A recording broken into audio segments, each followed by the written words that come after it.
Vivemos em um mundo onde a onda de terror e desastres tentam roubar a nossa paz, onde o mal sempre está tentando prevalecer.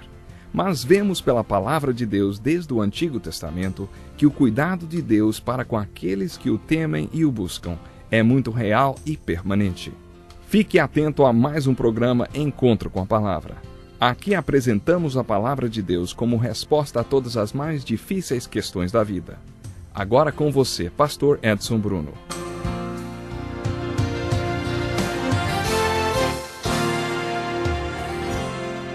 Vocês estudam cuidadosamente as Escrituras porque pensam que nelas vocês têm a vida eterna, e são as Escrituras que testemunham a meu respeito. Bem-vindo a mais um Encontro com a Palavra, um programa em que fazemos um estudo panorâmico de toda a Bíblia. Estamos estudando o 4º livro do Novo Testamento, o Evangelho de João. Estamos felizes com a oportunidade de abrir a Palavra de Deus e estudá-la com você. Para ajudá-lo a compreender melhor o que vamos estudar, mantenha sua Bíblia aberta no Evangelho de João. Iniciamos o programa de hoje com uma parte da conversa que Jesus teve com os líderes religiosos da época em que viveu em carne aqui. Isso está registrado nos capítulos 5, 6, 7 e 8 de João. No início do capítulo 5, lemos que Jesus curou um homem no tanque de Betesda. Jesus foi estratégico quando o curou. Ele disse ao homem que levantasse, pegasse sua maca e saísse andando pelas ruas da cidade até o templo. Na verdade, o homem deve ter corrido até o templo. Esta ordem infringiu a lei do sábado, dia em que, entre outras coisas, não se podia transportar uma carga nenhuma. E foi exatamente essa a instrução de Jesus naquele dia, que o homem saísse carregando a sua cama ou a sua maca. Esse acontecimento chamou a atenção dos líderes religiosos. Não é natural imaginar que os líderes religiosos ficassem maravilhados quando vissem aquele homem que havia passado 38 anos de sua vida deitado junto ao tanque de Betesda andando pela cidade. Claro, é de imaginar que eles dissessem: olha aquele homem andando por 38 anos, ele esteve junto ao tanque de Betesda e hoje está andando, que maravilha! Quantas vezes eu quis fazer qualquer coisa para que ele andasse. Mas não foi assim que eles reagiram. Quando os religiosos viram o homem carregando a sua cama, disseram: o Senhor está infringindo a lei. Eles caíram em cima dele porque o homem estava quebrando a lei do sábado.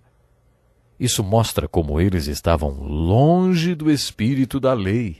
Jesus usou a cura desse homem exatamente para ter uma conversa com os líderes religiosos. Àquela altura do seu ministério havia muitas verdades que ele queria dizer a eles. Vimos nos evangelhos sinópticos que Jesus ensinava por meio de sermões, discursos e parábolas. As conversas que Jesus teve com seus discípulos também foram uma fonte de ensino.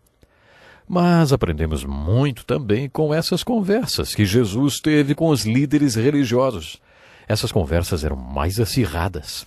Na verdade, eram discussões. E esta, em particular, começa logo depois da cura do homem do tanque de Betesda, que é registrada no capítulo 5. Enquanto você estiver lendo os capítulos 5, 6, 7 e 8 de João, faça uma lista de todas as declarações que Jesus fez sobre ele mesmo enquanto discutia com os líderes religiosos. Observe quem ele diz ser. Observe também que um dos objetivos de João ao escrever esse evangelho foi nos mostrar quem Jesus é. Quem é Jesus?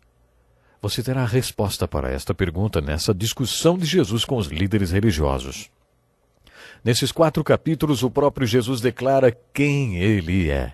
Depois de ler todos os capítulos, sua lista estará bem longa e você vai acabar concluindo uma dessas 3 coisas. Que ou Jesus é mentiroso ou lunático, ou o Senhor, e você vai adorá-lo. Se Jesus não fosse nada do que alegava ser, você ainda poderia dizer que ele foi um homem bom, um bom professor, um grande líder e um importante personagem da história. Se Jesus não fosse nenhuma dessas coisas, ele seria um impostor, um fraudador. Ele seria um mentiroso. Se você não acredita que Jesus seja tudo o que ele alega ser, tem de ser honesto o suficiente para considerá-lo um mentiroso e dizer o que ele realmente era. Ou ele era tudo aquilo, ou então ele estava só brincando. Conforme ouvimos estas declarações, descobriremos coisas como: O Pai a ninguém julga, mas confiou todo o julgamento ao Filho, para que todos honrem o Filho como honram o Pai. Jesus também afirma que: eu lhes digo verdadeiramente que o Filho não pode fazer nada de si mesmo, só pode fazer o que vê o Pai fazer, porque o que o Pai fez, o Filho também faz.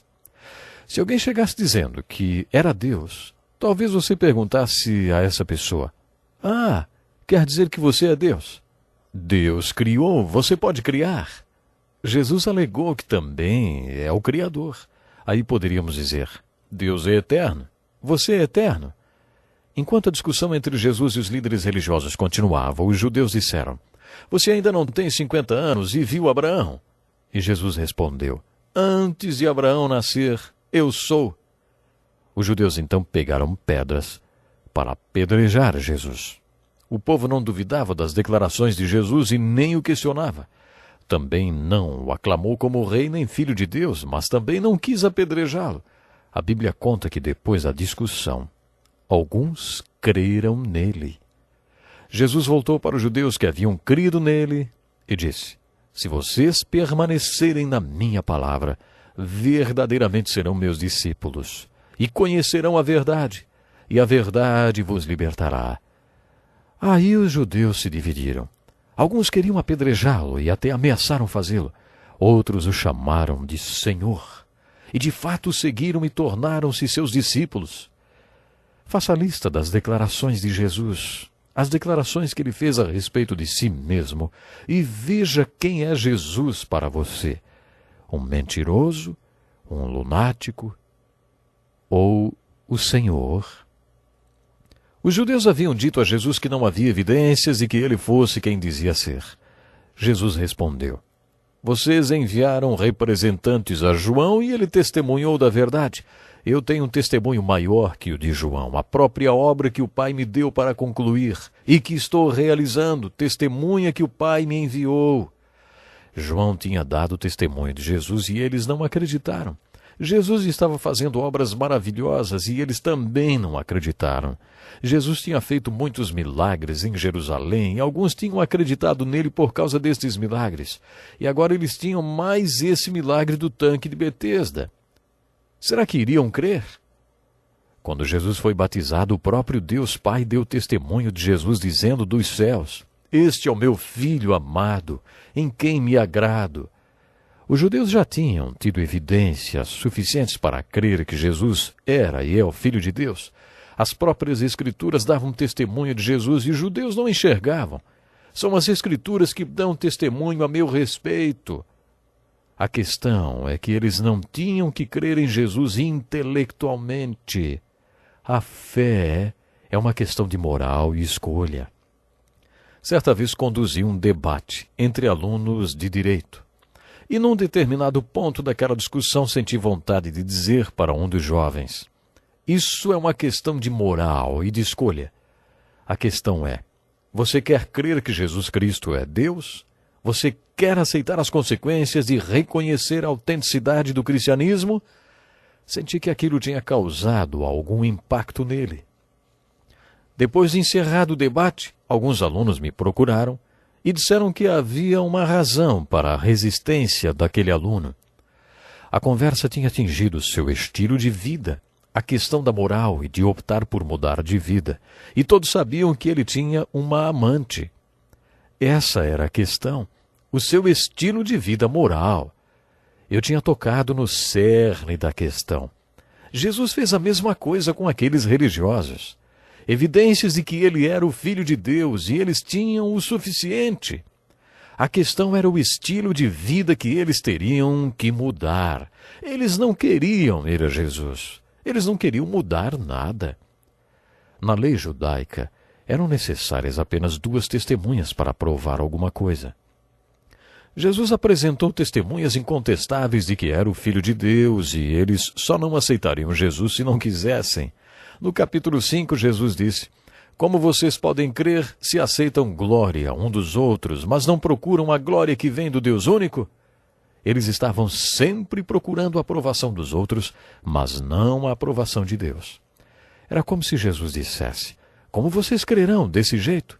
Vocês não estão preocupados com a aprovação vertical, aquela que vem de Deus em olhar para cima e ver se estão agradando a Deus ou não. Vocês estão no nível horizontal, sempre buscando a aprovação dos outros. Como crerão desse jeito? No capítulo 5, João responde à pergunta: quem é Jesus? Mas ele também responde a outras perguntas. Lembre-se, devemos buscar em todos os capítulos as respostas para aquelas perguntas. E a primeira é: quem é Jesus? João a respondeu sem deixar qualquer dúvida. A pergunta seguinte é: o que é fé? Fé é moral e fé é escolha. A fé não é intelectual. É isso que Jesus está dizendo no capítulo 5. A fé não tem a ver com intelectualidade. E por último temos a pergunta: o que é vida no capítulo 5 de João? A resposta para esta pergunta nos leva para o homem do tanque de Betesda. A vida é plenitude. É estar completo e conseguir sentir-se inteiro. Mais uma vez vemos que vida é nascer de novo. Vida é ir para Cristo e se relacionar com Ele, sabendo que fomos aprovados por Ele. Essas são as respostas do capítulo 5. O capítulo 6 começa com um milagre, o milagre da multiplicação dos pães. Chegamos a falar deste milagre quando estudamos o seu relato nos evangelhos sinópticos, por isso não nos aprofundaremos novamente no assunto. Mas depois desse milagre em que Jesus alimentou 5.000 homens, e se incluirmos mulheres e crianças chegaremos a quase 20.000 pessoas, ele deu um sermão muito importante conhecido como Sermão do Pão da Vida. No capítulo 4, ele disse que é a água da vida e mencionou uma das necessidades básicas do homem: saciar a sua sede. Jesus disse: quem beber da água que eu lhe der, nunca mais terá sede. Jesus ilustrou o novo nascimento e a vida eterna. No capítulo 6, Jesus falou sobre outra necessidade básica do homem: saciar a fome. E ele declarou: eu sou o pão da vida. Esse sermão foi muito duro porque no final dele lemos que muitos dos seus discípulos voltaram atrás e deixaram de segui-lo. Jesus então voltou para os que tinham ficado e disse-lhes: vocês também não querem ir? Mas Pedro deu uma resposta muito bonita: Senhor, para quem iremos nós? Tu tens as palavras de vida eterna. Nós cremos e sabemos que és o Santo de Deus. É provável que Pedro não tenha entendido quando Jesus falou: todo aquele que come a minha carne e bebe meu sangue tem a vida eterna, e eu o ressuscitarei no último dia. Fé é crer mesmo sem entender. Vamos ficar por aqui. Que lição importantíssima.